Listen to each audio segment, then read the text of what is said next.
4th of July week. I'm very excited about that.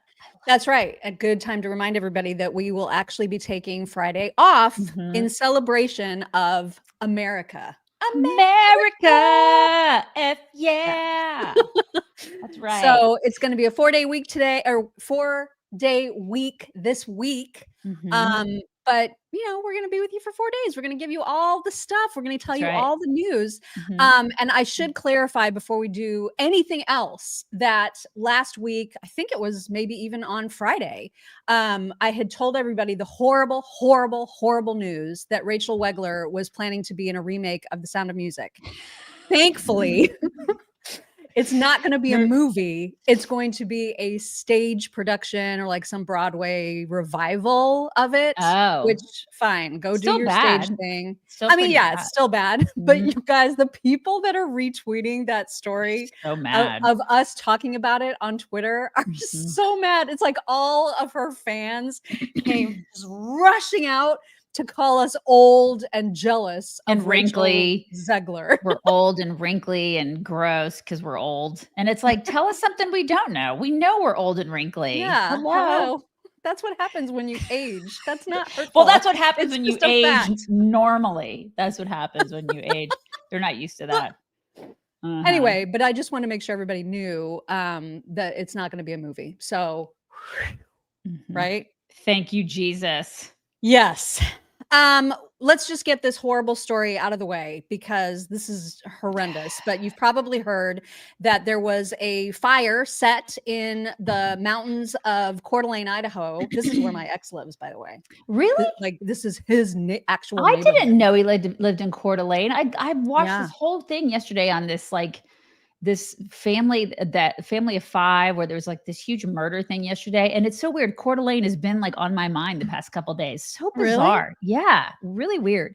Yeah. Anyways. So there was a fire set, and as firefighters do, because they're awesome, they go and they want to respond to the fire. Right. But instead of being able to just go into the woods to start, taking care of the fire, they start getting shot at. And so it ended up that 2 firefighters died. Oh my!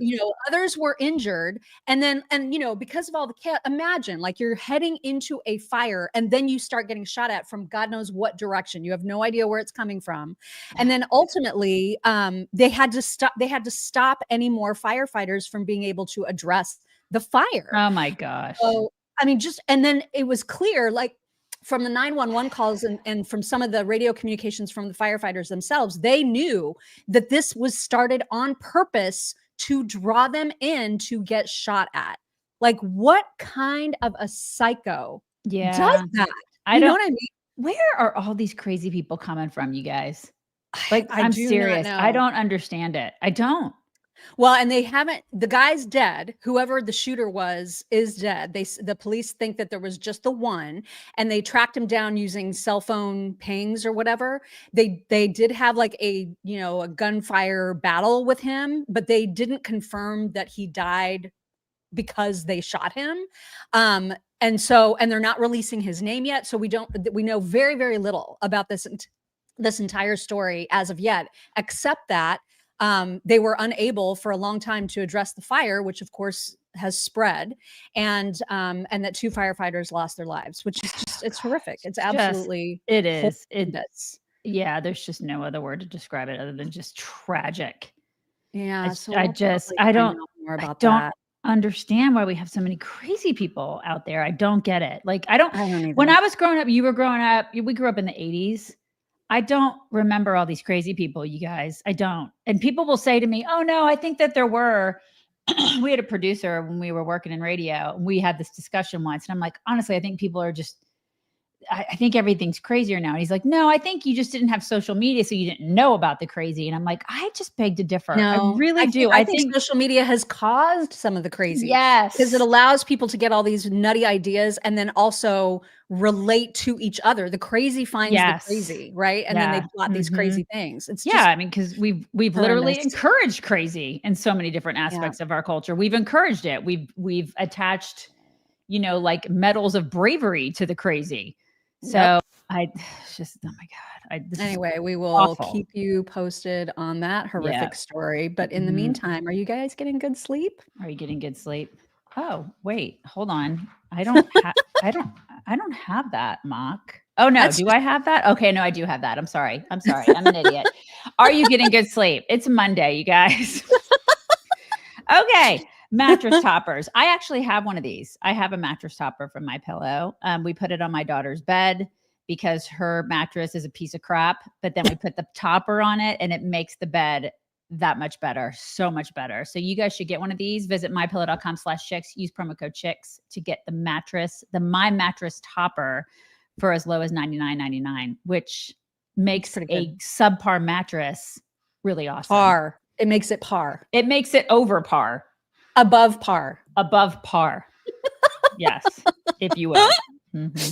Yeah, you should definitely check that out. Yeah. All right. I hate that we have to give oxygen to Zoran, but he continues to suck a lot of air out of every room, and he keeps going on all the talk shows. And I guess it's probably because my husband and I had a bit of an argument about this. He was disappointed in Trump for acknowledging this guy at all, giving him. Yeah. And I was like, no, I kind of feel like he needs to make sure that everyone knows what a complete commie psycho he is. Yeah. I'm glad that he said that this guy's a commie because he is. It's accurate. Right. He's a communist. Now, and what's crazy is that he was asked by Zoran was asked by Kristen Welker directly, or one of the news shows directly, are you a communist? And he was like, no. And I'm like, dude, there's literally basically no daylight between what you advocate and communism. You can dress it up in this democratic socialism term if you want to play semantics. It's all nonsense. And we've got proof of that in just a little bit of a clip of his, and I'm not sure how old it is, but it's recent enough that you know that this is how his mind still operates. But last Friday, when we were talking about him, we told everybody about that policy agenda that's on his website where he talks about taxing white neighborhoods, right? Literally addressing that these neighborhoods need to be taxed higher because they're richer and whiter. And so a lot of people took issue with that. Kristen Welker asked him about it. And here's why he is so dangerous, because he's so charming and smiley, and his delivery is the exact kind of delivery that snows stupid people. You know what I mean? Oh yeah. He's just, oh my gosh, he is the wolf in sheep's clothing, man. Obama did it, remember? Exactly Obama like used that. to do the same thing. I mean, remember he was social because he actually had aspects of him that were very socialist, and people, he was just so right. This one of the reasons that we started Chicks on the Right is because he was just such a good salesman. We were like, why are people buying what this guy is selling? He's selling socialism. Yeah, same thing. He absolutely is. Yep. So here is the conversation that Kristen and he had about the whole white neighborhood tax. Realize there's a policy proposal that says your plan, and I'm going to quote it for folks, is to shift the tax burden from overtaxed homeowners in the outer boroughs to more expensive homes in richer and whiter neighborhoods. Explain why you are bringing race into your tax proposal. That is just a description of what we see right now. It's not driven by race. It's more of an assessment of what neighborhoods are being undertaxed versus overtaxed. We've seen time and again that this is a property tax system that is inequitable. It's one that actually Eric Adams ran on, saying that he would change in the first 100 days. He's since sought to defend it and lost at every juncture in court. And I understand you're saying we're simply describing the types of neighborhoods that would see these increase in taxes, and yet by invoking race, do you run the risk of potentially alienating key constituents? I think I'm just naming things as they are. And ultimately, the thing that motivates me in this is to create a system of fairness. It is not to work backwards from a racial assessment of neighborhoods or our city. Rather, it's to ensure that we actually have an equal playing field. And right now, what we see with the property tax system is one that is overtaxing a number of New Yorkers and undertaxing others, and an inability of political will to resolve that. So let's change that language. on your website. The focus here is to actually ensure a fair property tax system, and that the use of that language is just an assessment of the neighborhood. All right. Questions. Let's talk about immigration, deportation. Are you committed to keeping New York as a sanctuary city? Absolutely, because ultimately we've seen that this is a policy that has kept New Yorkers safe for decades. It's a policy that had previously been defended by Democrats and Republicans alike until the fear-mongering of this current mayor. And it's a policy that we've seen ensures that New Yorkers can get out of the shadows and into the full life of the city that they belong to. And it's one that I will be proud to stand up for. Well, you know, the border czar, Thom Tillis, has said that he is planning to deploy ICE agents to New York, worksite enforcement to essentially increase and enhance the number of ICE agents here. If that happens on your watch, how do you plan to handle it? We have to stand up and fight back, and we haven't seen that from our current mayor, who has instead been working with the Trump administration to assist in their goal of building the single largest deportation force in American history. I mean, we saw ICE agents arrest a migrant at Federal Plaza, and then we saw NYPD officers arresting a pastor who was peacefully observing that arrest. Those days are going to come to an end when I'm the mayor. The NYPD's job is to create public safety in the city, not to assist ICE agents in their mission to attack the very fabric of this city. So the very fabric of the city is illegals? Did he not see what happened? I mean, does he not remember Mayor Adams like having to plead with the federal government for more money so that they could house these migrants in like 5-star hotels? Right. It's ridiculous. It is. It's completely ridiculous. And people love this. And he's talking about equity. It's like the Harrison Bergeronification of New York City. Here we go. Yeah.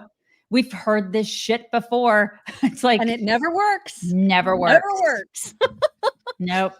And he also wants to make sure, you know, that he's aligned fully with the absolute craziest of progressive activists. And Pride March was this weekend in New York City, and there was some naked. I had to like cut certain clips out.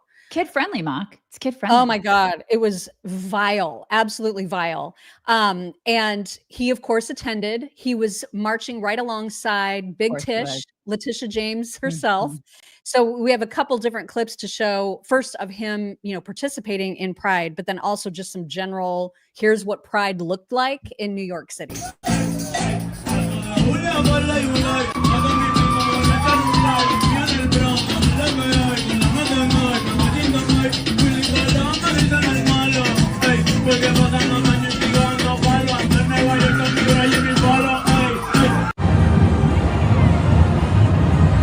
Why do they all look like this? The Palestine flag. It like, you know what I mean? Yeah. Like, how do they square that? How do they square the whole Free Palestine movement with this?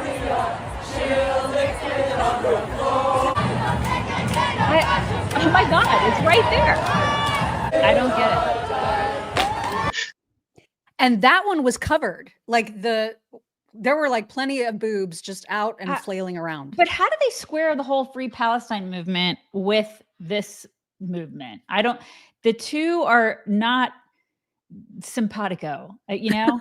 And then he is also like, he is an Islamic. He's an anti-Semite. Okay, we get it. But like, I don't understand how those two things mesh. Well, especially he was carrying the trans flag. Right. You know what I mean? Like, do you not know how that is seen?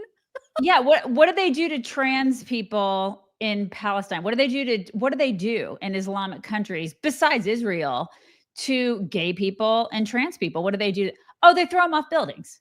That's what they do. It's fine. It's all fine. It's like, I would guarantee you that 85-90% of the people marching in that little parade have no idea that that's the case. They don't. I mean, you've seen no that. idea. There's been all those people that do the man on the street interviews at campuses where they will ask students who are, you know, super pro-Palestine, how do you think, you know, what do you think the best place in the Middle East is for gays? And they'll be like, Palestine. And then, well, yeah, when they find out it's Israel, they are all shocked because this is how bad our education system is today. It's really which bad. Is why there is another option. It's true. It used to be that it wasn't the norm for people to homeschool, but now I have so many people in my inner circle that I know that homeschool their kids. A couple of our fellow swim parents Our swim families have kids who are homeschooled. And so many of our public schools, they're just woke indoctrination centers, as evidenced by what we see here every single day. And sadly, most of our public schools are just failing our kids. Millions of kids can't read, they can't write, they can't do math at grade level. And colleges are dumbing down because of it. This is the thing, their curriculum, they're dumbing it down so they can get enrollment up. We cannot afford to keep doing this, you guys. So we have a solution for you. It's Freedom Project Academy. They offer classical education for pre-K through high school. Love this. They have perfected online learning for 15 years. You can supplement, like if you have kids in public school and you just want to supplement their education, they have courses for that. They can just take courses whenever they want, or you can just full on homeschool. They offer live anytime homeschool courses for everybody. So they're built on Judeo-Christian values. They're all about the mastery of subject matter. Kids will read full books. They'll write in cursive. They'll study the full scope of history. Visit freedomforschool.com. Save 15% because they're celebrating their 15-year anniversary when you use code CHICKS15. That's CHICKS15 for 15% off all the courses. Go to freedomforschool.com. Do it. So we were talking about how, Zoran likes to use semantics for his democratic socialism, which is really just, he's a commie. There's no question about it. Totally. And now there's, a lot of videos of him are starting to float around socials. This one was of particular interest because the things that he's advocating are so freaking commie, and he can't run away from this. Check this out. We have to continue to elect more socialists, and we have to ensure that we are unapologetic about our socialism. There are also other issues that we firmly believe in, whether it's BDS, right, or whether it's the end goal of seizing the means of production, where we do not have the same level of support at this very moment. Of what production? Seizing control, government seizing control of production. He's a commie. That is communism. Right. Flat out. He said that's the end goal. Like that's where he wants. That's what he wants. He should be apologetic though about that shirt. Did you see that shirt? And the background. Like, what? You're not in space. What is that? Like nobody thinks that you're in space. God. So yeah, it was a bad shirt. There's also, I don't have it because it was so gross. It was so disgusting to look at. But there's a video from this weekend. Presumably it's like when he was taking a food break from Pride, and he's eating what looks like a bowl of rice and something, and he's eating it with his hands. Yeah, guys, it's so gross. It absolutely grossed me out, and people were commenting on it, and I almost did too. I was like, "Can you just get a freaking fork, you animal? It looks disgusting." And people were like, "That's a cultural thing. Like you are a xenophobe or whatever for daring to insult the way he eats that." I'm like, I don't give a shit. I don't care. He needs to use a fork. Like, I don't care if he's from Uganda or whatever. Use a fork. You don't use your hands, your fingers to eat rice.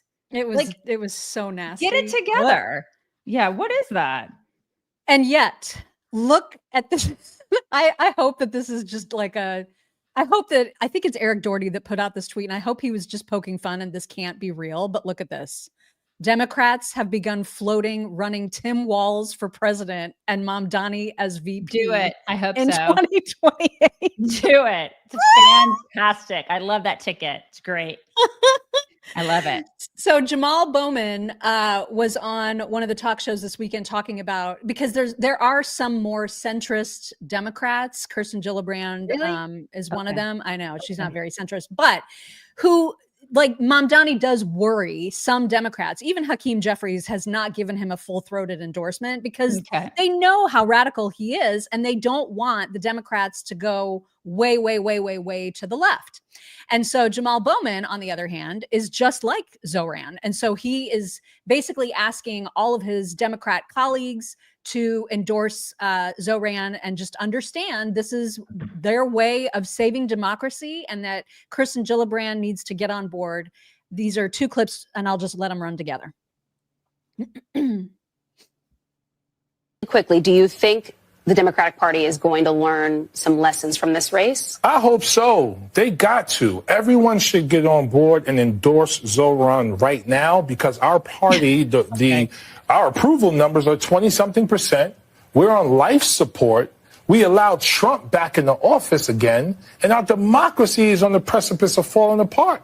The Democratic Party has to save American democracy. And leaning into Zoran and others who are stars in our party. We got a bunch of stars right here in New York. Chia Seig, Tiffany Caban, AOC, on and on and on. Uplift them. We have to bridge the gap, the generational divide. That's happening in the party between the older, more establishment, and the younger. We have to bridge that gap to save our country. Brown people from different backgrounds.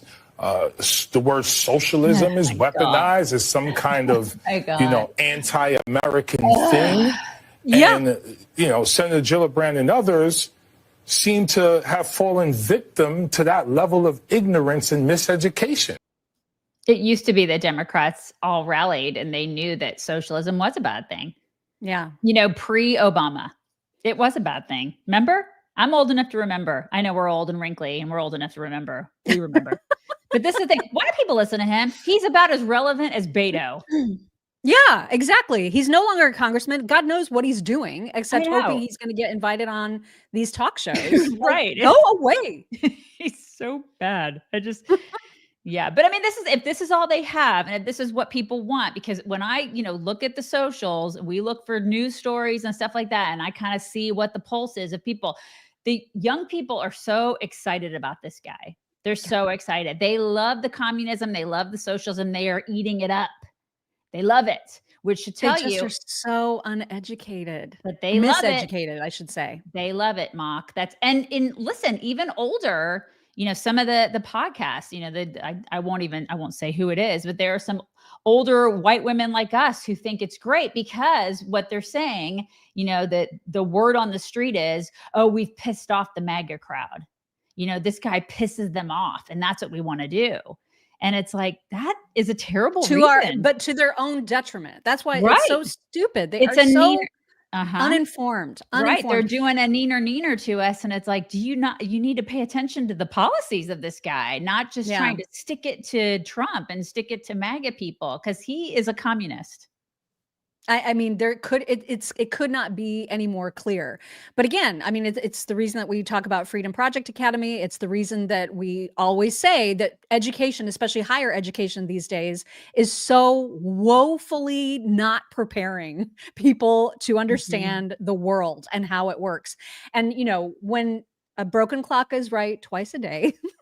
And Bill Maher is that clock. He had some things to say about Gen Z and just their stupid ideas. And then there's a response to him at the end of this video. Check it out. Percent of Gen Z agree with the statement, society would be better off if all property was owned by the public and managed by the government. Oh my God. And another 29% say they don't know if that's a good idea.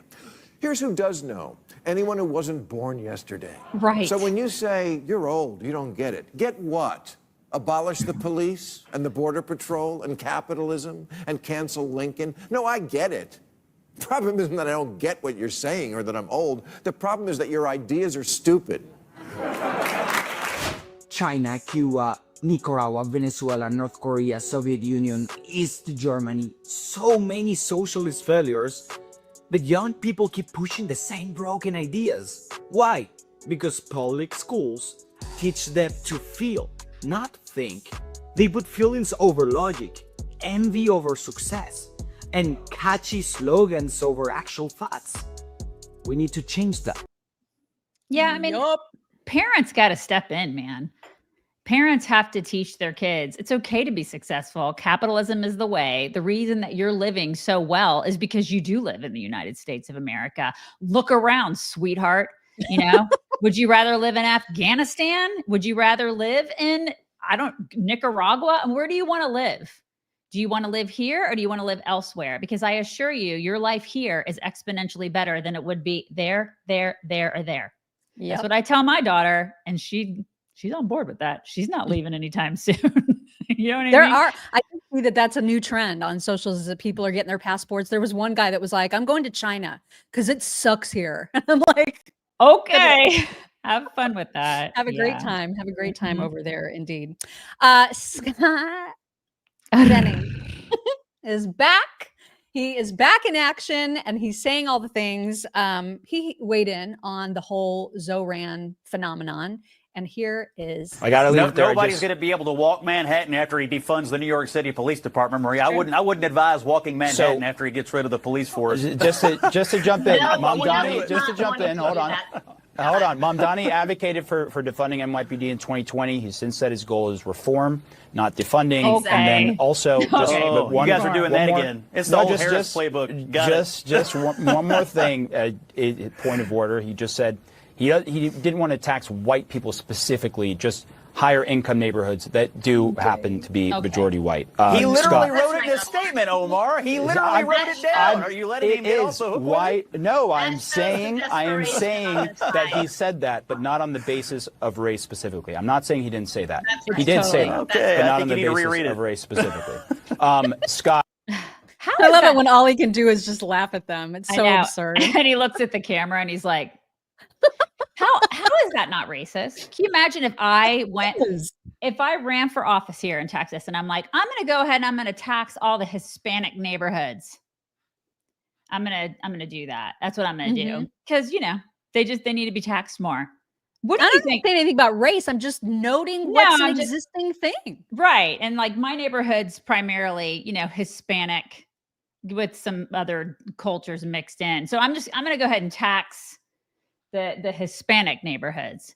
What the hell? What is that? That's that's fine when it's white. It's always fine. It is racist. It is blatantly racist is what it is. The guy is a racist commie. But go ahead and elect him, New York. You go. Okay.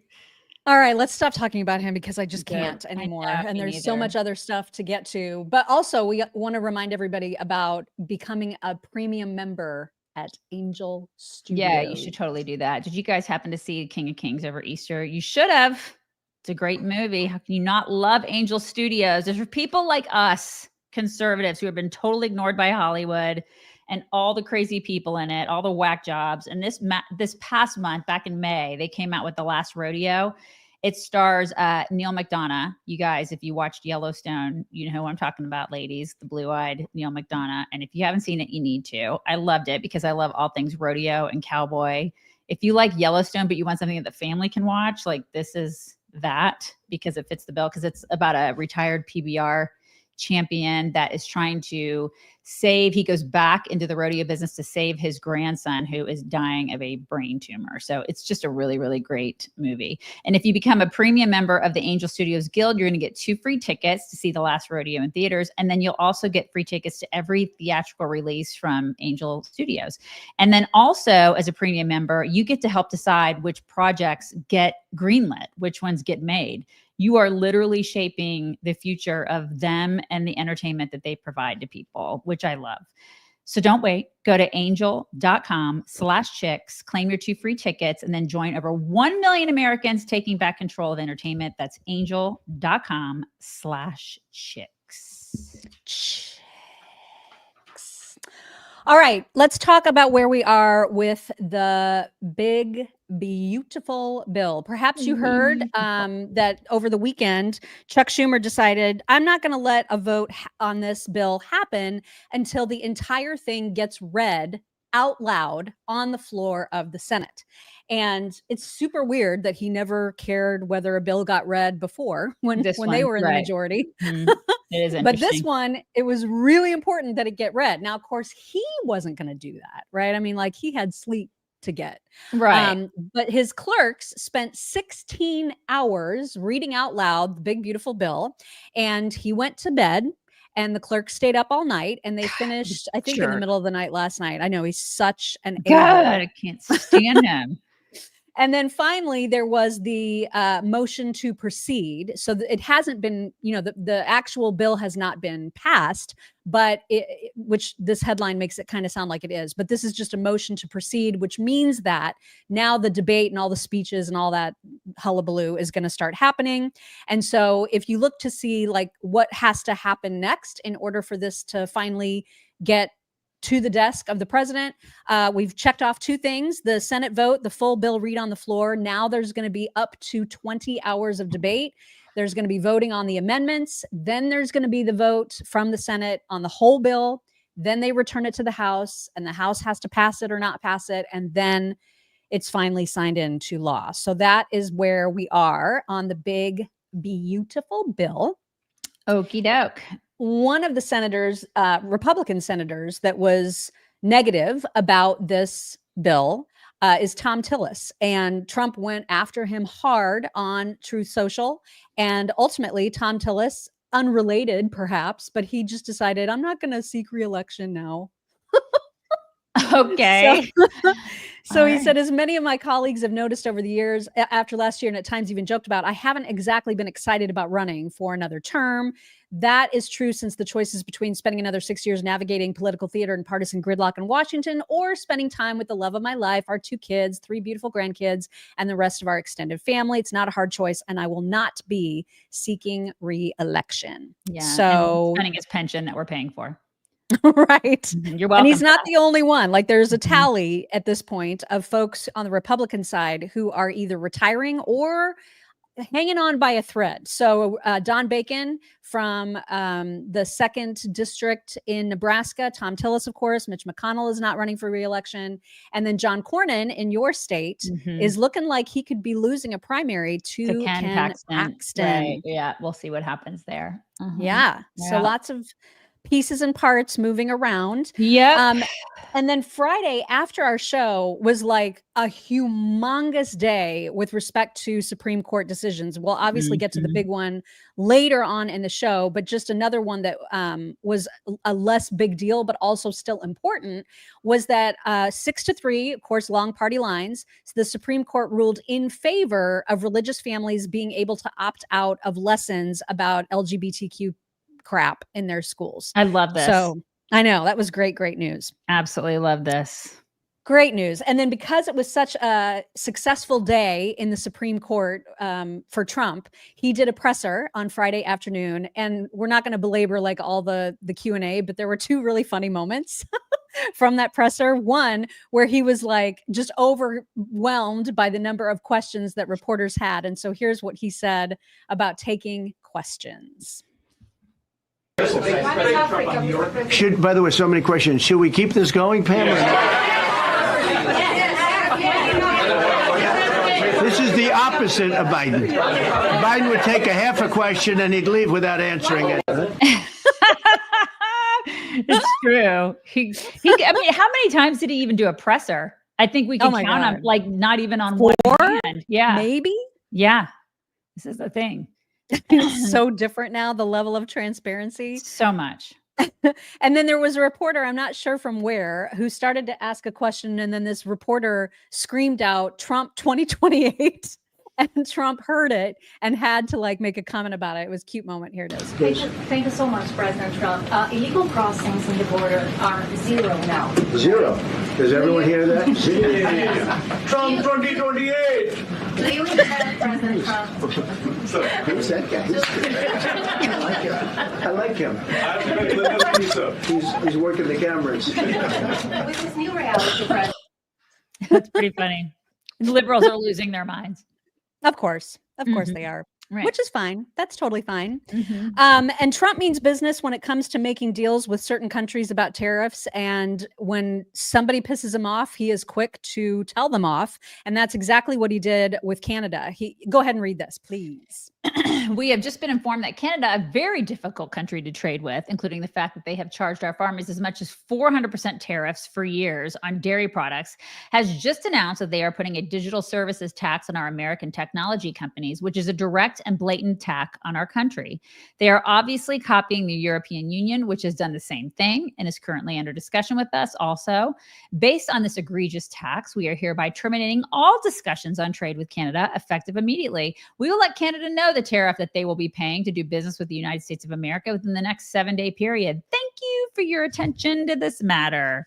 400% on It's farmers. ridiculous. Like they can suck it, man. It's just ridiculous. Well, it didn't take long for them to cave. And so I think it was last night. They also had a statement saying Canada rescinds digital services tax to advance broader trade negotiations with the United States. And my favorite sentence was where it said, Prime Minister Carney has been clear that Canada will take as long as necessary, but no longer to achieve that deal. What does that even mean? No longer than forever to achieve it. It's just ridiculous. I know. Who's writing this stuff? I swear. So great. So we'll see what happens with Canada. Now there's a chance they can come back to the negotiating table and figure something out. Canada's so tough. Look at you guys go. And your flannel. Yeah. Okay. God. Take off. And so real quickly back to the big beautiful bill. There's another one of those ridiculous clips of Eric Swalwell with his stupid lackey saying, "What the F is up with this?" The Democrats are desperate for people to believe that there's going to be millions of people who lose health care, lose Medicaid, and they never want to say citizens, right? They never want to admit that it's illegals who are going to be kicked off of those programs, which is the right thing to do. And so instead, they fearmonger. And able-bodied people, you know, because they'll talk about, that's another, because Amy Klobuchar did the same damn thing where she was just like, she'll say, you know, people are getting kicked off of healthcare. She's not saying, you know, illegals. And then also there are able-bodied people that need to actually not be on it. Right. You know, I'm sick of paying for freeloaders. So exactly. That's what they're trying to do in this bill is get the freeloaders off of there. That's exactly right. But you know, Eric wants to make his little, he wants not only to have like the F-bomb at the beginning of every single video, but also he wants to drop his own curse words in it because he thinks it makes him look like a badass.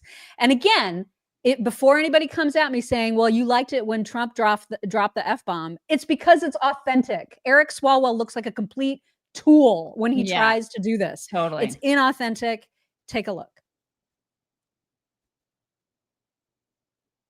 Hey, Congressman. What's up? What the fuck is up with seniors being arrested for protesting Medicaid cuts? Ain't that some shit, huh? These seniors came to the Capitol, many of them in wheelchairs. And what do? They just want to be heard. Because 20 million of them, up to 20 million, can lose their health care. Look, in America, you should have access to health care.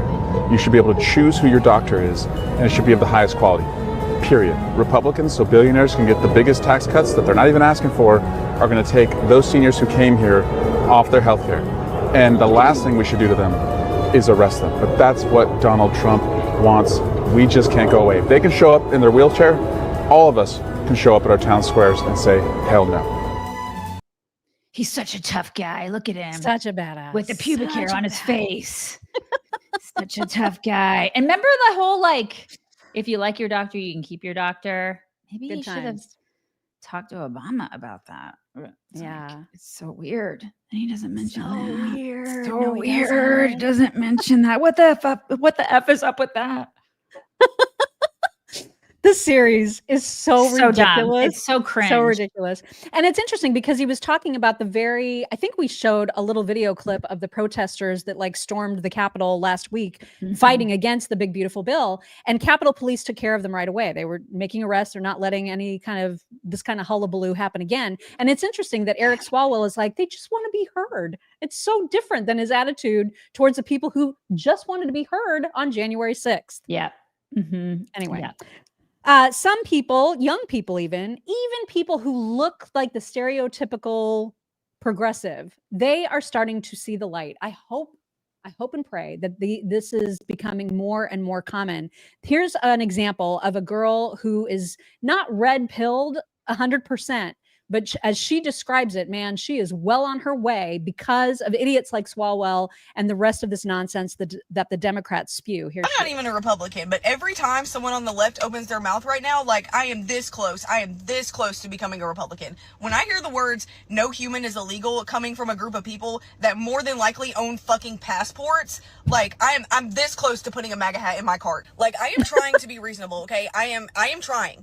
I have very leftist views, okay? I don't like guns. I believe in trans rights. I believe that if you're a consenting adult, you can do whatever the hell you want to with your body. But when you start replacing words like mother with birth giver, and you see people like Gavin Newsom calling his own wife the first partner of California, like, I can feel my soul applying for an NRA membership. Like, I have traditionally leftist views, okay? I recycle. I believe in clean energy. I believe in healthcare for all. I understand and acknowledge that racism is alive and well in America today. But when I ask for something as simple as border security and you start throwing out out words like racist and fascist and bigot and authoritarian, I start Googling where to buy a fucking F-250. And I don't even like trucks. I hate trucks. I would never drive a truck. But the way you guys are acting is literally making me want to do something so cringe, like fly a giant American flag off of my front porch. And don't even get me started on 4th of July. Oh my God. Every time that a leftist says that they're not celebrating 4th of July or that 4th of July is canceled, I promise you another piece of American flag clothing gets put in my cart. I mean, maybe at this point I should thank you for reviving my patriotism, because every time you open your mouth, I become more and more of a patriot for this country. Did she have a Free Palestine sweatshirt on? I think she did. Did she really? I didn't even notice that. I think her sweatshirt said Free Palestine. I'm pretty sure that it did, which is a little bit, you need to probably. Well, I mean, she admits she has very leftist views, but even she is like, we're going too far, everybody. Right. Also, I love my F-250. I do. It's great. She is not a truck person, as she has made clear. But hopefully, maybe she's at least a dog person. Oh my God, she needs co-defense. You guys, summer means more play and walks and rolling in the grass. My dogs were doing that this weekend. All 3 of them have different coats, different reactions, different allergies and allergens and things like that. But they all love being outside. That's the one thing they have in common. We encourage them to play outside, live their best lives, but we just use coat defense, okay? We use the shampoo.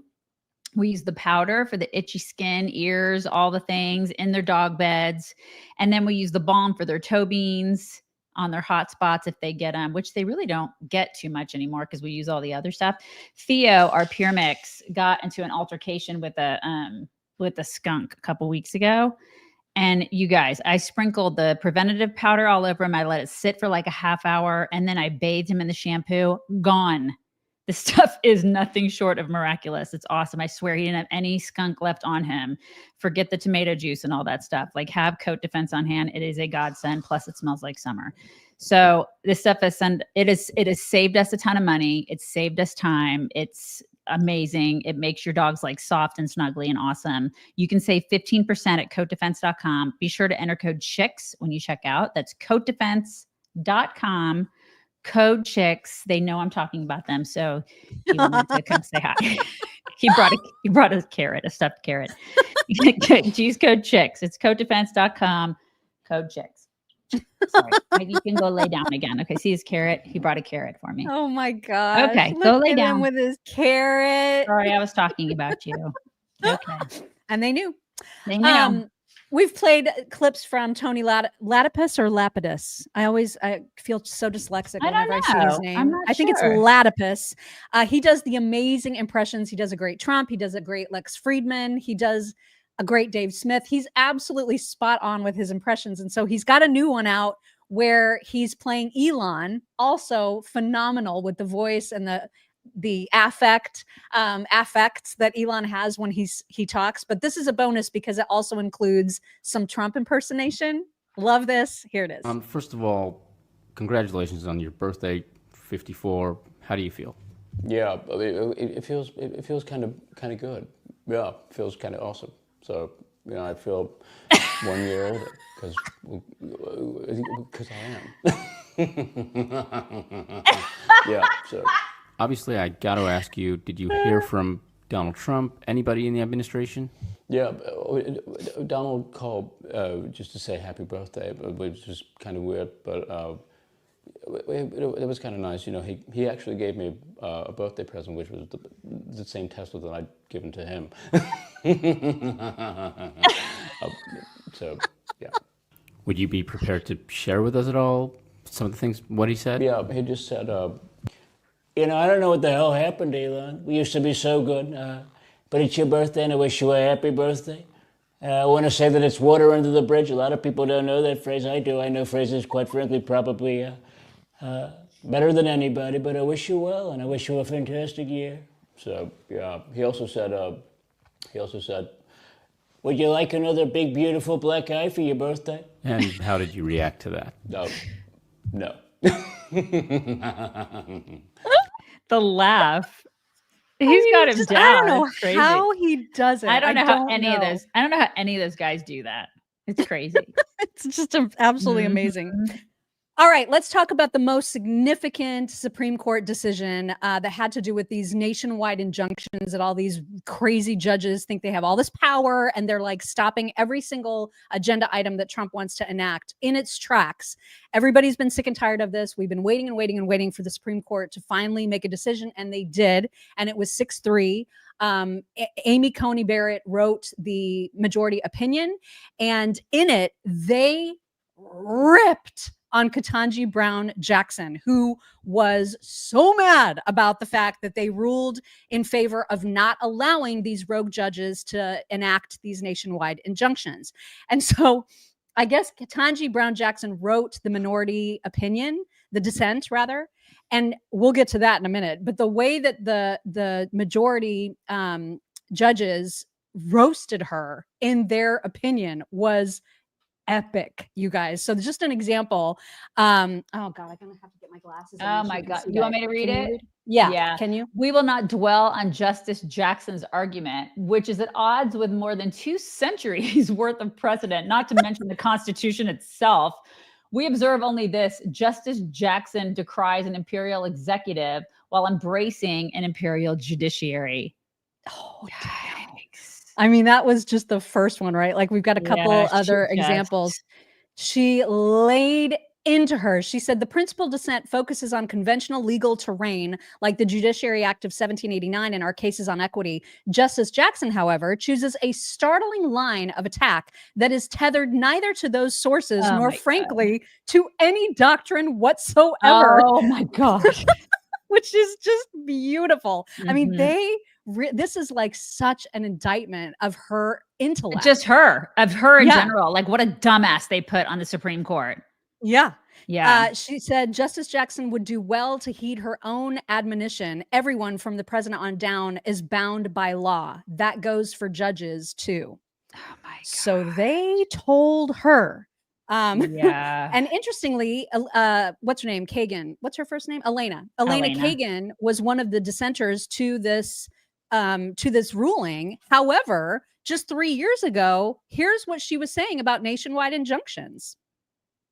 It just can't be right that one district judge can stop a nationwide policy in its tracks and leave it stopped for the years that it takes to go through a normal process. Yeah. That's really interesting. Yeah. How does she square that? I would love for her to write a dissent and figure out how to square that. TDS. That's how she squares it. Right. It's Trump. It's all Trump, right? God, it's just ridiculous. Oh my God. And then I don't know if you guys remember this. I was reminded of this when I saw this chart we're about to show on our screen of the amount of time that these Supreme Court justices spend talking during the hearings on these cases. And I remember, I don't even remember what case it was, but it was like 2 or 3 years ago that Clarence Thomas all of a sudden spoke out, like had a question during a hearing. I don't remember which case it was, but everyone was freaking out because he never has questions. He rarely talks during these cases. He always just sits and absorbs and listens and then goes and analyzes, right? It's a stark contrast to the fact that Ketanji Brown Jackson has spoken over 11,000 words in her first 8 arguments compared to the rest of the court, which is way less to a person. I mean, that just shows you so much, I think, this chart. Like, she really just wants to talk and not hear or understand. She just wants to throw her own opinion out there. Yeah, it's at least like what ALX said. Yeah, boring legalese and shit. And shit. I mean, she's yeah. got different priorities than the rest of the court. You think maybe? You think maybe she was she was probably a terrible choice for this position. And she was a DEI choice. Of course she was. Yeah, everybody knows it. And she's there forever. And by the way, that's not an insult. That's just literally quoting Joe Biden. It's true. Saying that the next Supreme Court justice has to be a Black woman. Right. Well, there you go. There you go. And that's a DEI hire. She wasn't hired for, wasn't hired on merit. She was hired based on on her skin color and her gender. which is not cool, you guys. This is what you get when you don't hire based on merit. Well, and I'm sure that she wasn't hired based on merit for her big Broadway performance. Do you guys remember when she performed on Broadway? Female empowerment. Oh my God. Sick. I like it too. I think what I like about it is that I am having a very strongly negative reaction to it. Like I hate it. Oh my God. Which makes me think it must be brilliant. Got this feeling in my body. Can't stop the feeling. Got this feeling in my body. I can't stop the feeling. Wanna see you move your body. I did it. I made it to Broadway. I blocked that out. Thank you, Mom. I completely blocked that out. Now it's right there in the front of my brain again. Yeah. Well, and since she was in charge of writing The Dissent, that also did not go well for her or for America, frankly. It was written in a way that is not particularly common when it comes to Supreme Court dissents. Here's an example. She actually used the phrase full stop. She was like, skibbity toilet, no cap. No cap. What is even happening? I don't. So that was just one example. And then there was another, this was another one where she was like, I'm going to write this in, wait for it. She put that in her dissent, you guys. She put the term wait for it in her dissent. We're living idiocracy. We are totally smack in the middle of idiocracy right now. We're right in it, you guys. Look around. People are wearing Crocs. We're right in the middle of it. I can't. I don't know what to tell you. We're in it. Yeah, it's bad. It's bad. And there's obviously a lot of Democrats who are super fired up about the ruling, particularly because the whole thing was based on the case of birthright citizenship. And Simone Sanders is one of the people that are freaking out. I cannot believe how many people were fired from MSNBC to pave the way for Simone Sanders to be like in a prominent position on one of their shows, pounding the desk and acting like a complete psychopath. But yet, here she is. I can't believe that we are asking the question, is the 14th Amendment to the Constitution constitutional? That is what, it is crazy. And I am sorry, but people need to call, this is crazy. They're asking us not to believe our own eyes and our own ears. They're asking us to go against everything that we know to be true. This is insane. She has like 2 viewers, right? I mean. Yeah, there's a couple. We have more viewers than she does. I mean, I would. And that might be true, actually. I kind of feel like we do. And yeah, we have like 5 viewers. So it's like, I feel like that's twice as many though. It's twice as many as her. Yeah. So, bad, really bad. Scott summed up the fact that Trump probably, if you think about it, and if you look at last week, it probably was his best week as a president ever, the most successful week ever. And here he is talking to Abby about that. He knows that the lower courts cannot carte blanche stop him, which hugely increases the power of the executive. Yeah, look, this is a great week for him, not just because of this ruling, but earlier in the week, the Supreme Court handed him the ruling on being able to deport illegal immigrants to third-party countries, essentially. So he's on a little bit of a winning streak in the courts right now. And what a lot of Republicans are saying is, nope, we're not tired of winning yet. This happened. The stock market's at a record high. He brokered the ceasefire in the 12-day war. Peace broke out between Rwanda and Congo. I mean, gas prices are at a 4-year low for the summer. I mean, win after win after win. And this particular one is the most important because these individual judges had been, I think, unfairly stopping the president from governing. He won the election. They did. We don't have 600 presidents. We have 1 president. And now he's going to be able to actually govern. And so you could make an argument that this week or the last 2 weeks, the best week or 2 weeks of his entire presidency. They all like they're going to cry. Eat your vegetables, liberals. Eat them. Just love it. God, I love that. Love it. Love it. It was just so great. It was so great. It really was a good week. Yeah. And then during that presser that Trump had on Friday, Pam Bondi was also there, and she was asked, because reporters are so absolutely bent out of shape about the birthright citizenship. They're trying to come up with all these hypothetical questions and scenarios and worst case things. And she was not having it. An undocumented baby, would that baby then be an enforcement priority? The violent criminals in our country are the priority now. Let me put it in perspective. Today marked the 2,711th arrest in our country of TDA members, just TDA. Everyone in this room agrees they are one of the most violent criminal organizations in the world. And the Biden administration let them walk into our country for the last 4 years. 2,711 of them today have been arrested in our country. That is the priority of Donald Trump. That is the priority of this country, of Homeland Security, of all of our lawyers, of FBI. That's the priority. That will be discussed in October when the Supreme Court hopefully rules in our favor, and we're very confident of that. But you should all feel safer now that President Trump can deport all of these gangs, and not one district court judge can think they're an emperor over this administration and his executive powers and why the people of the United States elected him. It was just pretty great. Like I would probably beg to differ though on the whole TDA. Everybody in this room agrees that TDA is awful. I mean, ask Nicole Wallace. She loves She was like, right. She was bleeding. I like Pam Bondi. I like the fact that this weekend we saw her be super feisty. I love it.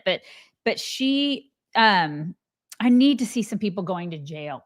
You know? I need to see that, because she reminds me kind of like you know how you used to get substitute teachers in high school? And, you know, then the substitute teacher would get up there and scream, and everybody's like, all right, I mean, we'll sit down, but we're not really afraid of you, you know? Like, that's how I feel about Pam Bondi. I think that she's so sweet and so beautiful. And like, I think she's a badass. She doesn't scare me. She doesn't scare. She needs to be scarier. I would just like to see more biting than barking. Yes. Because I feel like there's a lot of bark. I just need to see people get arrested. Yeah. I think that would be great. Great. Yeah.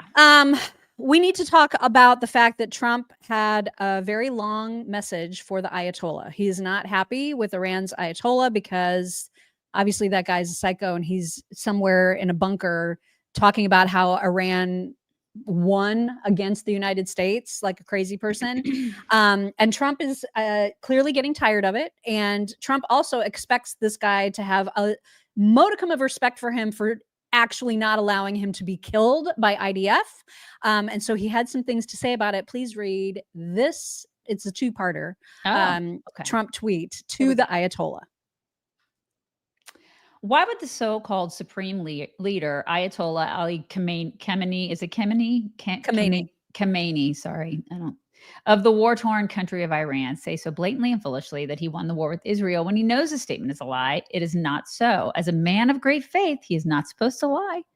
His country was decimated. His 3 evil nuclear sites were obliterated, and I knew exactly where he was sheltered and would not let Israel or the U.S. armed forces, by far the greatest and most powerful in the world, terminate his life. I saved him from a very ugly and ignominious death, and he does not have to say, thank you, President Trump. In fact, in the final act of war, I demanded that Israel bring back a very large group of planes, which are heading directly to Tehran, looking for a big day, perhaps the final knockout.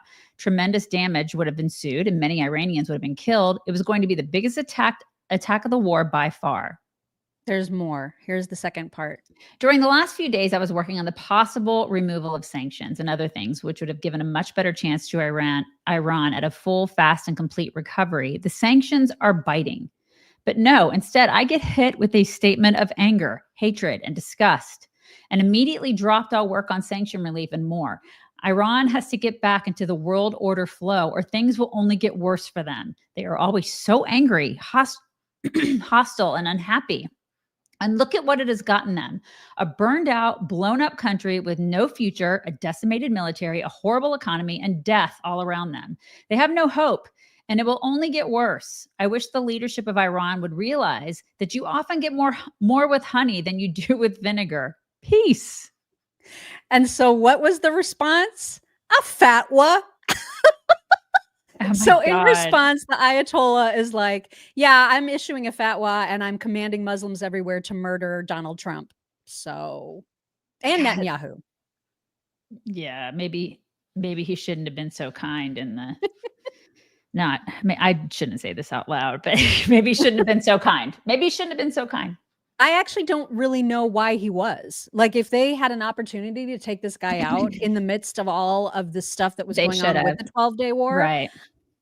Probably wouldn't have been a terrible idea. Yeah, I mean, this is the thing. He wants peace. I think Trump just wants peace. Yeah. This is the thing. People, like all of the woke right, will say he's a warmonger. I disagree. 100%. Totally. I disagree. He is not a warmonger. He wants peace. He thinks, I think, probably one of the things that I love about him, but I also dislike about Trump, is that he thinks sometimes that these people think like us.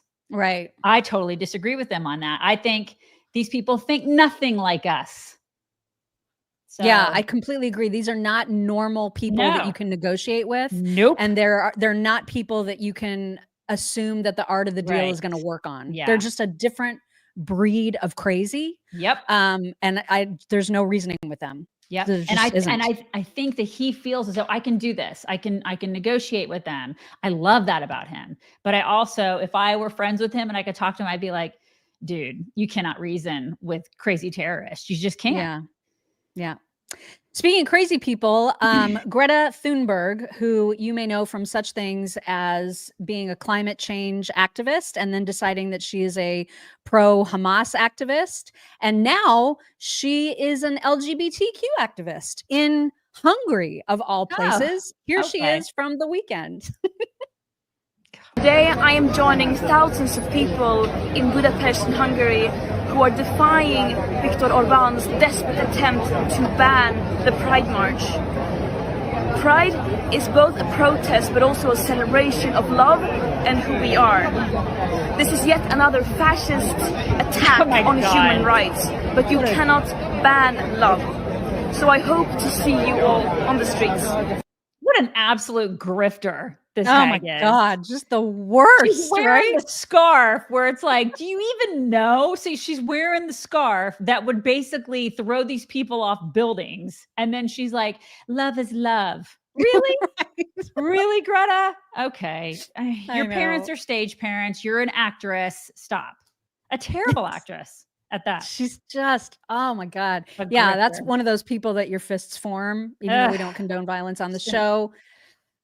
You know, all she does is go from one grift to the next. Yep.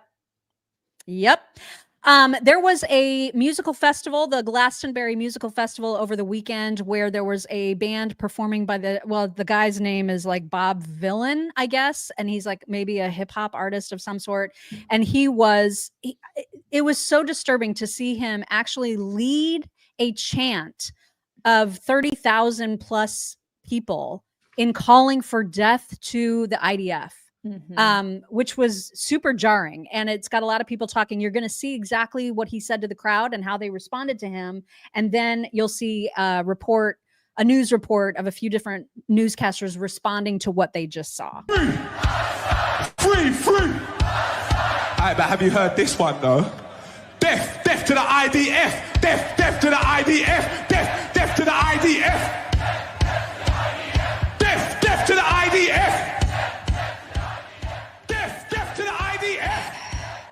So that is a clip. Obviously, you know, we don't endorse any of that, but we're showing you what is happening currently at Glastonbury, and this is what they are using the Glastonbury stage for. I just don't think that is acceptable. You know, if that was, I would take his mic down. His mic should be switched off, because actually, what is there somebody there with an Israeli flag? Will it then become a riot? Will it then become? I mean, what if you're Jewish? You're there. You're going to feel really intimidated and scared, and you know that is a hate fest. It's supposed to be about the music and love and enjoying and happiness. That is wrong for every way. That is out of order, and he should be taken off stage. Well, I mean, this is what's happening. They allowed it to happen in the UK, and people liberals want that to happen here, as evidenced by the guy in New York City. So I don't know what to tell you other than you've been warned.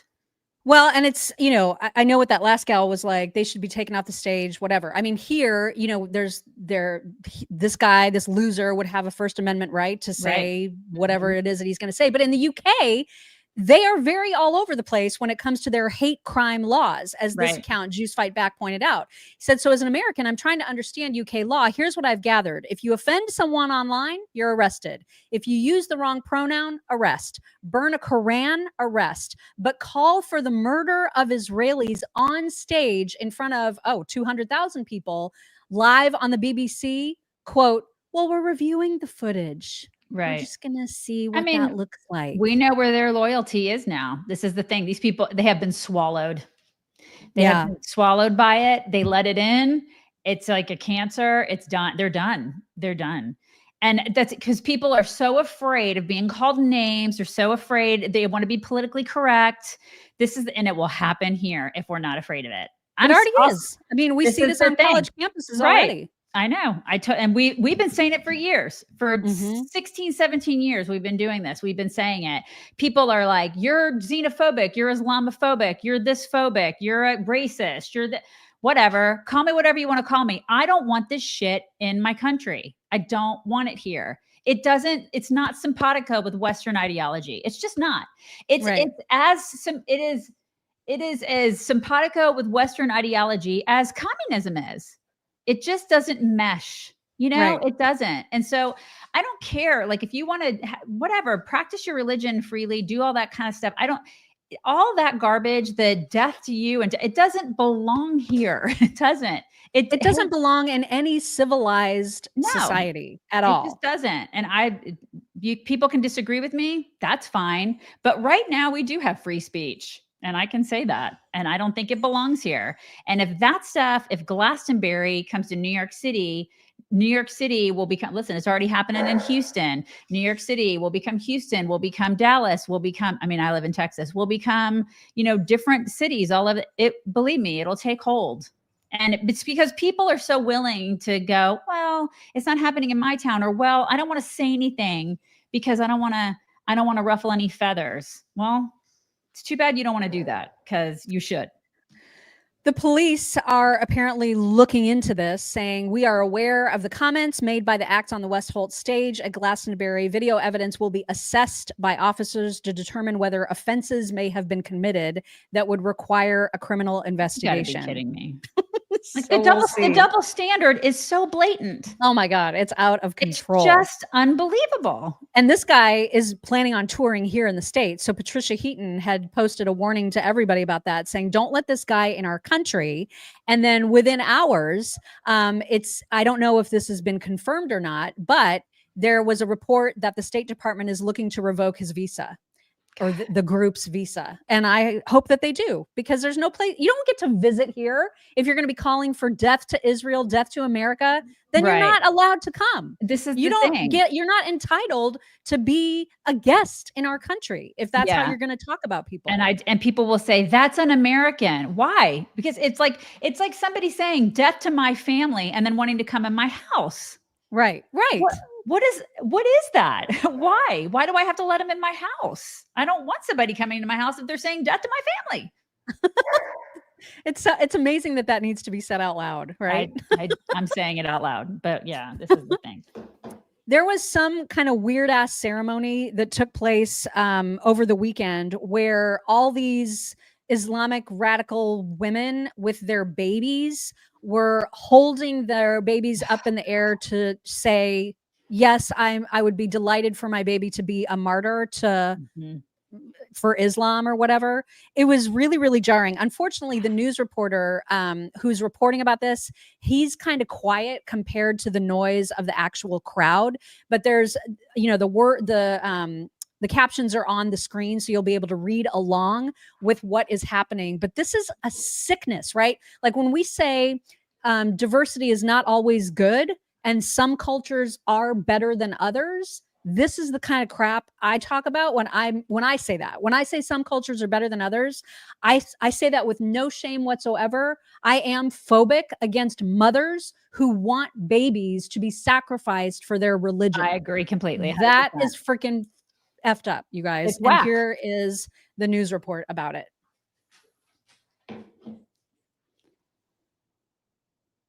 Oh, yeah. So this is just the little story. Hundreds of women hold up their babies into the air to show they're willing to offer them up as martyrs in Tehran. And here is the video that shows some of those. Welcome back to Iran. Oh, crap. Did I not include it? Okay. You know what? You're going to see some of the footage from that ceremony within Lyle Culpepper's mocking them. Okay. So he actually made up a game show based on this ridiculous ceremony. And you'll see some of the women who are even interviewed about how proud they are to sacrifice their babies for this important cause within Lyle's video. As next top martyr, baby edition. We've gotten to meet some incredible infants over the course of this competition, and the talent has been explosive. And I wish we could choose them all, but unfortunately 6 of them will be facing a final elimination round tonight and will be joining their fellow mini Shaheeds to go and join Allah and Jannah. But before we move on, let's hear from some of our amazing and brave martyr mommies. Ooh.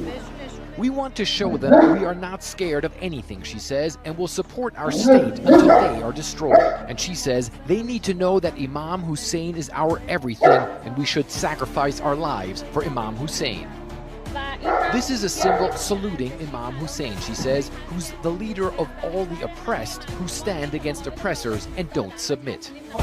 Coming up next, we'll find out who made it through the TSA challenge and who got stuck in the X-ray machines. So take off your shoes and put your laptop in a separate bin, because we'll be right back.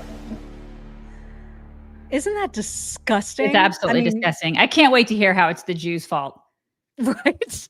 He's hilarious, but my God, I mean, that was real footage, and those women were saying those actual things. Yeah. Like, it's just incredible. Yep. Absolutely incredible. Totally. I know somebody said that the moms are brainwashed. I mean, I don't disagree with that. I don't disagree with it, but it's happening. It's happening.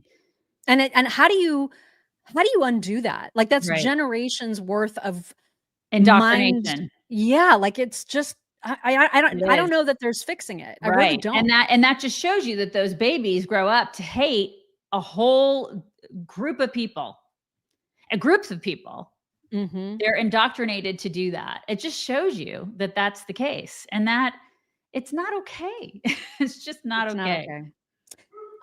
Chris Murphy, who is one of the most detestable Democrat senators around, he was on with Kristen Welker to talk about all kinds of things, one of which was her asking him whether Trump deserves any credit for having such a secure border.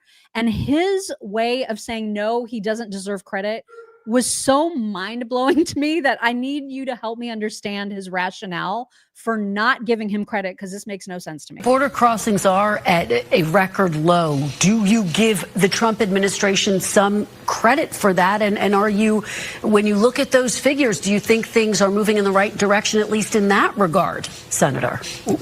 No, I don't give them credit for that, because border crossings are low because they're violating the law every day. What? Violating what law? What is he talking about? I was hoping you would know, because I don't. The law is don't break it. You don't bust over our border. You don't break into our house. That's the law. And so now we're enforcing that law. That's all we're doing. We're enforcing the law. He's the lawbreaker. He is from the party of lawbreakers. Are they that stupid? Is that what we're dealing with? Is that level of stupidity from these people that they think that we're the ones breaking the laws? I don't even know how to combat that. I don't know. I know. It was so crazy to me. Okay, I'm glad that you're just as confused, because I was like, say what? Wow.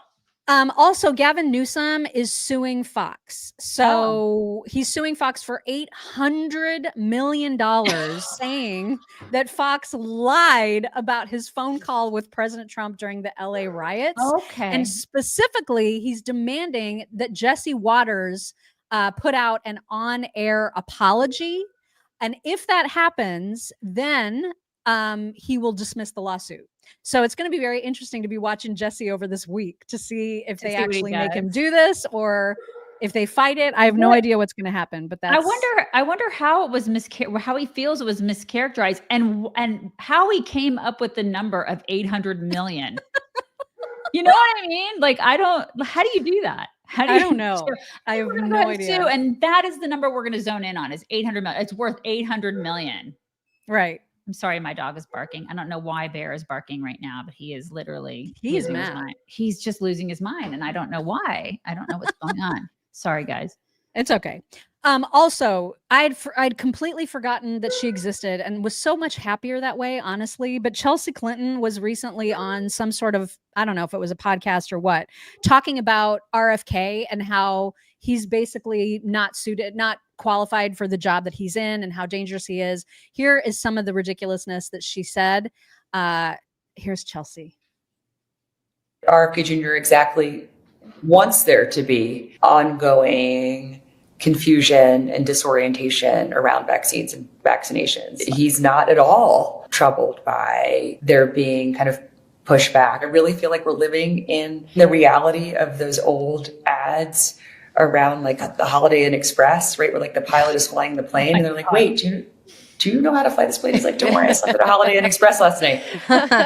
I've never done this before, but I did stay at a Holiday Inn Express last night. Nothing matters, right? Facts don't matter to him. And certainly public health doesn't seem to matter to him. They're trying to retrench on like food safety and food inspection, most notably on dairy products, again, because like RFK Jr. thinks like raw milk is great. And I'm like, actually, I don't want my children to die of bovine tuberculosis or to have like, less quote unquote, like onerous fruit and vegetable inspection. You're like, actually, like, I don't want anybody to die of salmonella either. I agree. Like everybody needs more information always to be able to make the right choices for ourselves and our family. And also that information should come from experts and not like your Holiday Inn Express, like, like, oh my God. Like, okay. So Rachel Levine was definitely qualified. I mean, she was USA Today, the woman of the year in 2022. Remember how qualified she was to do? And have you seen her? She's so healthy. And also, Chelsea is Webb Hubbell's daughter, right? I mean, let's all just get real. That is the going theory. Can we just all look at her and then look at him and then look at his daughter, one of his other daughters. If you look at a picture of one of his other daughters and then look at her, you guys, I mean, yeah. I don't think I've seen pictures of the other daughters. Okay, but look at him. Like you look at her face and her lips, everything. I know I shouldn't like perpetuate that whole. But that also means that more than one person wanted to sleep with Hillary. I don't know if they wanted to. That's hard to reconcile. It is. I know, because we all think that Hillary is, well, she's a switch hitter, right? but seriously, like you look at her face and it's like, you really think that's Bill's daughter? Come on. I know.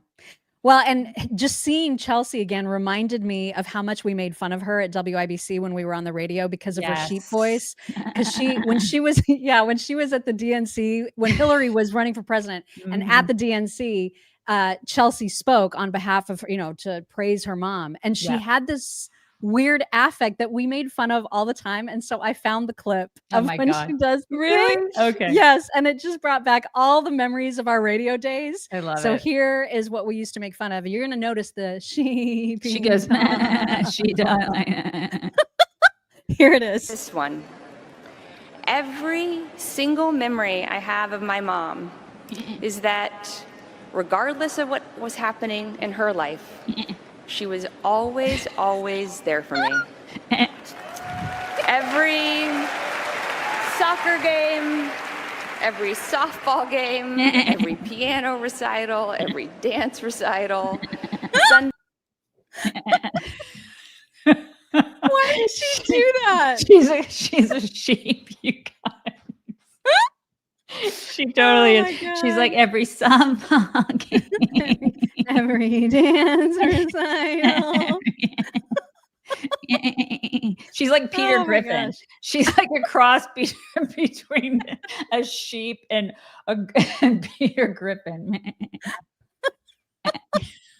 Anyway, I'm sorry to remind you guys that she exists, but she does in fact exist. And like she is not a Nepo baby. I'll have you know. She's made all of her money on her own, you guys. On the up and up. Totally. Completely. Right. Speaking of people that you wish you weren't reminded were still around, Kathy Griffin, you remember her from such things as holding up Donald Trump's severed head and then getting canceled for it, rightly so. Mm-hmm. She just has a thing, you guys, about severed heads. And apparently in her home, she's decided that appropriate decorations include severed heads of Elon Musk, Jeff Bezos, Mark Zuckerberg, and of course, her favorite, Donald Trump. This is freaking sick. I don't understand why this is a thing. She made this video. All the makeup she has on. Oh God, she needs a lot. It's like pounds and pounds of spackle. Oh, did it not show the pictures? It didn't show the pic. No, where are the pictures of the heads? What the heck? Oh, Okay, there they hang are. on. They're the. What is it? Are they like? What are they made of? I don't know. It's They made I of don't know why it's so carpet? fast. Dang it. Okay, so it's basically Yeah. like carpet heads on the wall. Like and like the blood for it was like made of yarn or something. Yeah, it was it's super really weird. She's just. I don't know why listen, that cut off. I think she's just trying to be edgy. She's just a super miserably sad woman that's going to die alone, and she just wants to be edgy. So Yeah. I don't, and I don't like who has carpet heads on their wall of public figures. Who does that? Who decorates like that? Yeah, like so gross, so gross. Wow. And I don't know when this appearance of hers is from that she had on The View, but this was, I guess part of her comeback, and it has to be fairly recent because it's the cast that is currently part of The View. And so she was on with The View talking about like remembering her meltdown after the original Trump severed head hullabaloo, and she's legitimately crazy and talks about the fact that she was in a psychiatric hold for a few days. Here is the clip. Your first tour in 6 years. 6 years I was out of work because of that. There, I said what it was. All about a picture. A picture I took. Making fun of the president, which you're supposed to do as a comic. They made you pay. The term in the title PTSD is not used lightly. No. Because you have survived so much career cancellation and a federal investigation over the Trump photo controversy. No-fly list, Interpol list, stopped at every airport, the whole thing. Yeah, you also, and none of these are small, a pill addiction, a suicide attempt, lung cancer. And I was on a psych hold for 3 days. And I know you can tell why. But I was on a psych hold, so it was like I was like Britney and Kanye combined. Wow. And I was like, I walked into my own act. Wow. Psych hold for 3 days. But you also... But now I'm in recovery. I'm sober 3.5 years. That's amazing. God, she is a nut job. Right? And She's I didn't an absolute know, nut but job. this is just now coming out now, apparently, that she was offered a full-time role on The View. And the only reason she turned it down is because she didn't want to leave LA. Like she had family that she was there, and she was also making a lot of money back in the day. She was making like $10 million a year on that My Life on the D-List stuff. So she turned it down. Oh my God. Right? Can you imagine listening to that voice every day. I just don't know how she's a thing. I don't understand it. I don't either. I don't get it. totally don't get it either. Understand it. Yeah.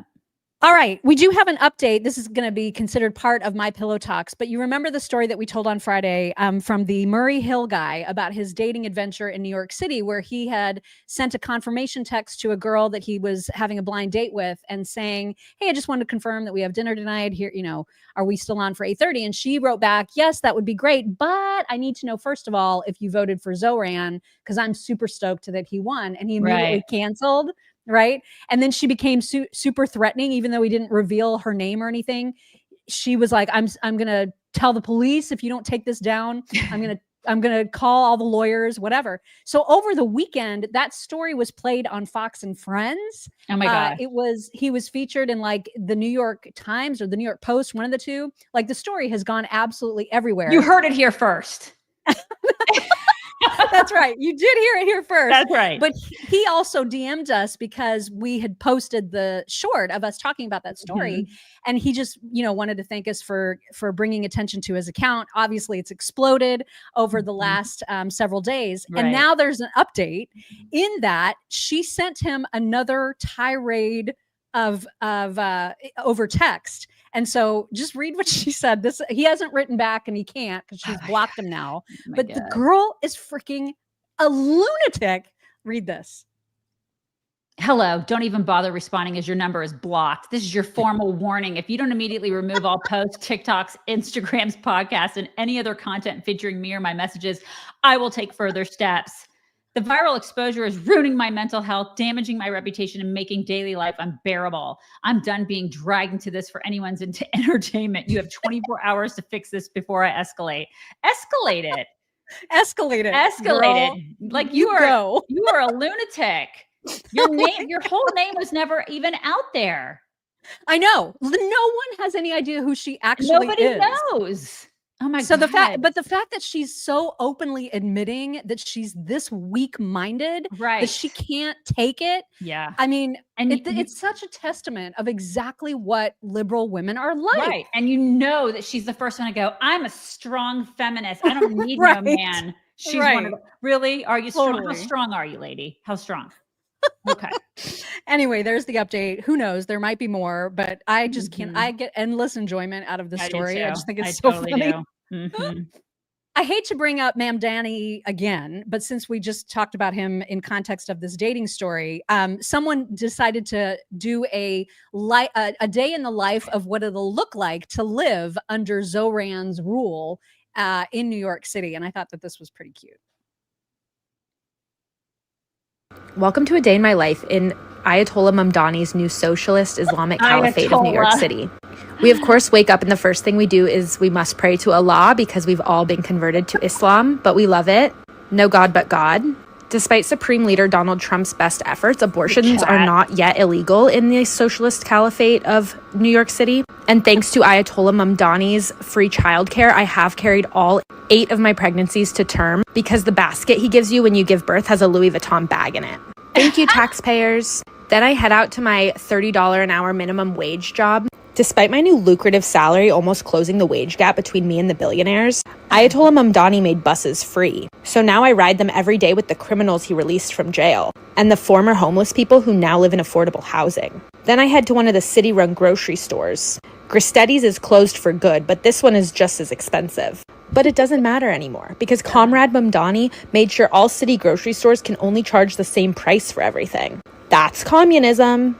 So after cleaning house at the grocery store, I made sure to run down to the East River so I could watch the nightly drownings of the billionaires.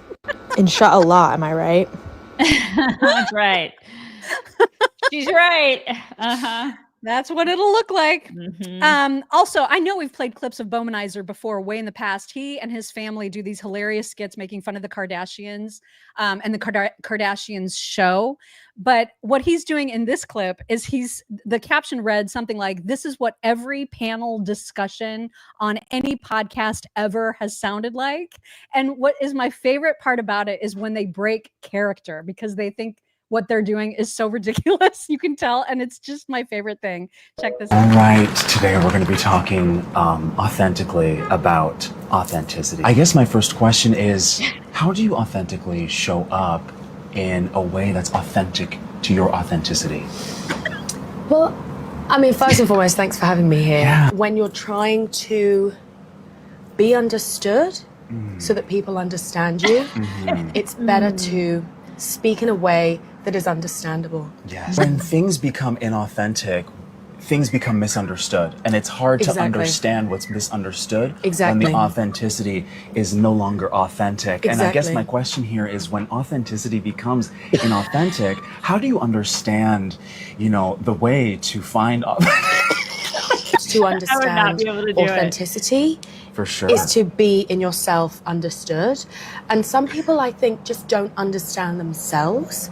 And that's what leads to an inauthentic authenticity. And I want to touch on something you just said there about authenticity and understanding that authenticity. I just wanted to jump in just authentically. Yes. Actually, just before you mention authenticity, I have one more note about, the misunderstanding of authenticity. So I'm just going to cut you there. Sure. Yeah, I'm just going to cut you there. Go ahead. If you don't mind, if I could just jump in here. Important to touching on that point, you show up pretty inauthentically very often, and I guess my question here is, you're not afraid to show up inauthentically.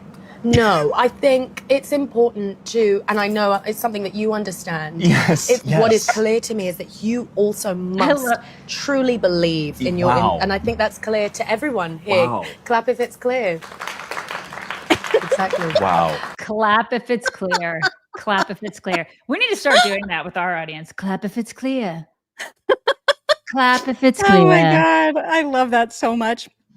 And then lastly, we have 2 golden retrievers who are in a pool looking at a tennis ball. And you know how things can get a little disorientating. Wait, what's the word? Disorienting. Disorienting. Yes. Because you got the water and you don't know exactly where the thing is. It's right. Anyway, so somebody did a voiceover of these two Goldens, and it's just so perfect. Listen. It's definitely down there. I can see it. Yeah, I can see it too. I'm looking right at it. Yeah, well, I just feel like you can't be 100% sure because you're not looking at the water with me, so I'll just double check for you. Yeah, it's definitely down there. See, if you looked in the water with me, you'd be able to see. Oh, I see it just fine. So He's not willing to go in. I'm telling you, man.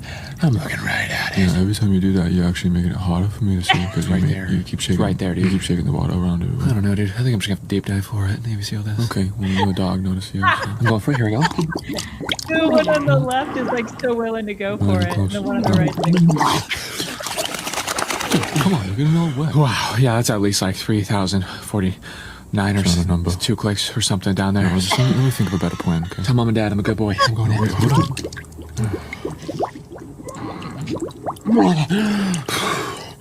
Saw a few sharks. I had to get out of there. Definitely no sharks.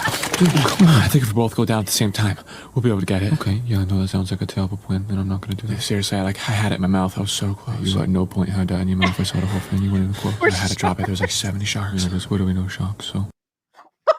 There were 70 sharks, you guys. There were 70 on the way down there. The one, like on the one on the right's like, I'm unwilling to get wet. I'm not getting this. I just did my hair. I'm unwilling. I love them so much. 92. Anyway, those are your talks for today. Those are good ones. Okay. We have stuff. Do we have people to thank? Oh, yes, we do. Actually, let me double check and make sure that we did. Yes, we did get a Venmo that I need to open really quick. And it is from, close that ad, Gayla Howell, who said, so Gen Zers think we're old and wrinkly. Guess what? We do not care. That's right. We are proud members of the We Do Not Care Club. The Old and Wrinkly Club.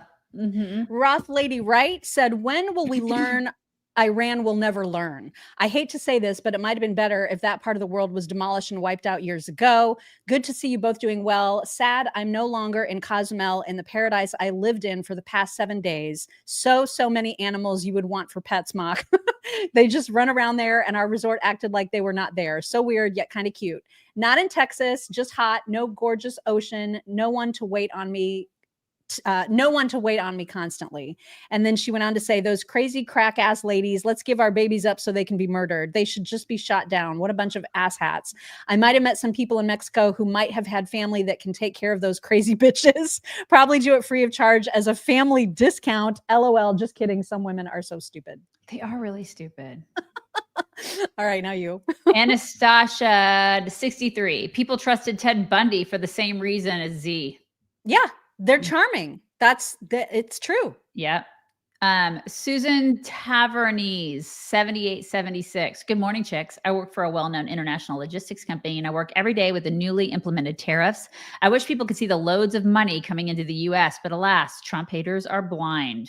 I love that inside scoop. It's fantastic. Reba Henry, 6242. They eat with their fingers in the Middle East. My husband was in Afghanistan as a soldier. It's part of their culture in the Middle East. Yeah, I don't like which is why some cultures are better than others. Right. You come here and you eat like a civilized person. Right. Use a fork. We have them. Samantha Mapes, 383. My White House tour was awesome. Highly recommend. That would be great. Nice. And then you said another one, Samantha. My White House tour was awesome. Highly recommend. Thank you for that double dip. Robin Salomon Die 9129 behind. NPR reported via Pew Trust survey. Even if every eligible voter had voted, Trump still would have won, but by an even larger percentage. I believe it. Interesting. Terry Ray Nick 6070. This is Teresa Raimundo. WTF is up with YouTube changing our names? Said in my best Swalwell, aka Spybanger McGee voice. However, isn't a 45-year-old Chelsea looking pretty old? Is she 45? She's 45. Yeah. Did you think she was older? Her age just didn't occur to me as much as the fact was that I'd forgotten that she was a person. And then I realized that she still is. That she looks like her actual biological father. Yeah. I just can't get past that, you guys. You gotta Google, go down the rabbit hole today. Let's see. Chris OE4PJ. We're all on an authentic journey through safe spaces where we cannot be triggered. Authentically. authentically. There you go. You guys were bringing it in. Everybody have the best Monday. The best Monday, and we will talk to you tomorrow. Bye. Hello, beautiful people. This is the Chicks on the Right's Indian correspondent. Thank you for watching or listening. Be very sure to like, subscribe, and ring the bell to stay up to date on all of their delicious content. Okay, thank you. Come again. Barking so bad.